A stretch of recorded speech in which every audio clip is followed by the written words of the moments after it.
Hey, do you know why we eat popcorn at the movies? Believe me, this tradition has a story way older than cinema itself. So let's rewind time and find out how popcorn popped its way into our lives. Stick around till the end to discover why it was once banned in theaters and how it made its crunchy comeback. Okay, let's peek into ancient times for a while. And let me tell you, long before popcorn became everyone's favorite movie snack, it was already popping in ancient times.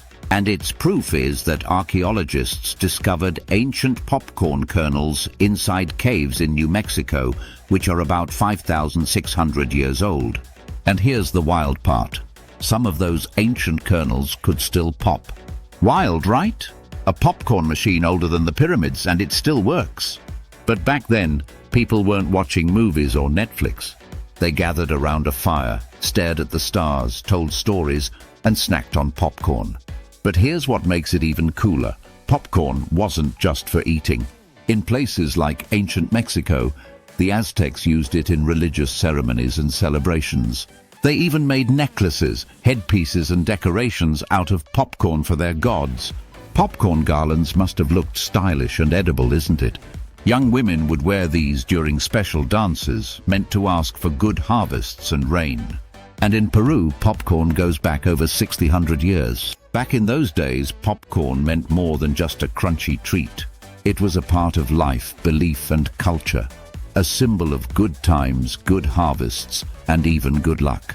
So, now that we know popcorn has been around for thousands of years, the next big question is, how did ancient people even figure out that it could pop? Like, who was the first person brave enough to toss a corn kernel into the fire and stick around long enough to watch it explode? Well, history tells us it happened by accident. People back then cooked almost everything over open fires. One day, someone threw in a special type of corn we now call popping corn.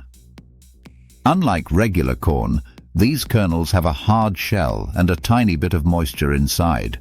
When heated, that moisture turns into steam, pressure builds up, and pop!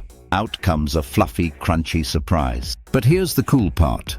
Once people saw what happened, they didn't just ignore it. They got curious and thought, hey, these taste pretty good, and it's fun to watch. So, they started experimenting with ways to pop corn on purpose. Since they didn't have pans or popcorn machines, they got creative. Some Native American tribes heated sand in a fire, tossed in the kernels, and scooped them out when they popped. Others used clay pots or even sticks with kernels held close to the flame. And that, my friends, was just the beginning of a simple snack that would go on to become a favorite treat enjoyed all around the world. Fast forward a few centuries to the 1800s, and popcorn was popping up everywhere across America. It became a beloved street snack, sold at fairs, carnivals, and sidewalks by vendors with their little steam-powered machines. It was cheap, easy to make, and let's be honest, pretty addictive. But here's the twist. Movie theaters weren't ready to serve it. Early theaters, known as Nickelodeons, wanted to keep things classy.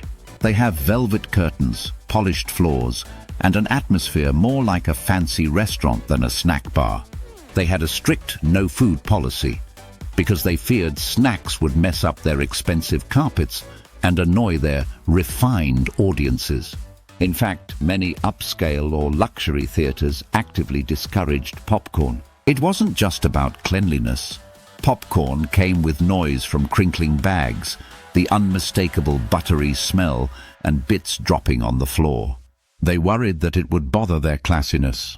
So while popcorn ruled the streets, it was kept out of many theaters, seen as a bit too street for the silver screen. Then came the 1930s. The Great Depression hit. And suddenly, people weren't so worried about velvet curtains. They just wanted cheap entertainment and affordable treats. And popcorn was both. This is where things get interesting. While other snacks were pricey or complicated to store, popcorn was dirt cheap. A bag cost about 5 to 10 cents, making it one of the few luxuries people could still afford. Vendors started parking their popcorn carts right outside movie theaters, selling to the eager crowds. At first, theater owners hated it, but the crowds loved it. And you know what happens when people love something? Businesses find a way to make money from it. Some smart theater owners realized they could turn popcorn from a nuisance into a profit machine. By the mid-1930s, a few bold theaters started letting vendors inside, and it results in instant success. Audiences got their popcorn fix, and theaters made easy cash. The numbers were no joke. Popcorn sales quickly became a financial lifeline for theaters struggling through the Depression. In some cases, popcorn sales brought in more money than ticket sales. Yep, the snack people once thought was too cheap for theaters ended up saving them. By the time World War II rolled around, and popcorn's dominance became unstoppable. During World War II, sugar was rationed. Candy, soda, and other sugary treats became expensive. But for popcorn, no rationing was needed. It was made from corn, which was plentiful in America. This made popcorn the perfect hassle-free snack for moviegoers. While people waited for newsreels about the war and escaped from reality films, they had their trusty popcorn in hand. By the end of the war, popcorn wasn't just a trend, it was tradition. And today, theaters and popcorn are inseparable. The smell alone is basically movie theater perfume. You walk in and it hits you before the ticket counter. Now you must be questioning that in this modern world with tons of snacks, why are we still stuck to popcorn, right? Why didn't nachos or hot dogs take the throne? Well, there are a few reasons behind this. First, popcorn is easy to store, it doesn't spoil quickly, and it's super lightweight. Plus, it's less disruptive than crunching on chips or slurping noodles. Other snacks exist at theaters, sure, but none have the history or practicality of popcorn. It won by being cheap, easy, and weirdly perfect for a dark room full of strangers. And in the 1950s, theaters panicked when televisions became popular. They thought people would stay home and skip the movies. Popcorn sales dipped because eating popcorn at home didn't feel the same without the cinema experience. Eventually, though, home microwaves and pre-packaged popcorn revived the snack for couch potatoes everywhere. But even today, ask someone what snack screams movie night, and it's popcorn. No debate. Now that we've covered its backstory, let me share some fun popcorn facts with you. Did you know Americans eat about 14 billion quarts of popcorn every year? And the biggest popcorn ball ever made weighed over 9,000 pounds. And yes, popcorn even has its own special day. In the US, January 19th is celebrated as National Popcorn Day. Pretty cool, right? From ancient fires to movie nights, popcorn's come a long way. Next time you grab a handful, remember, you're snacking on a piece of history.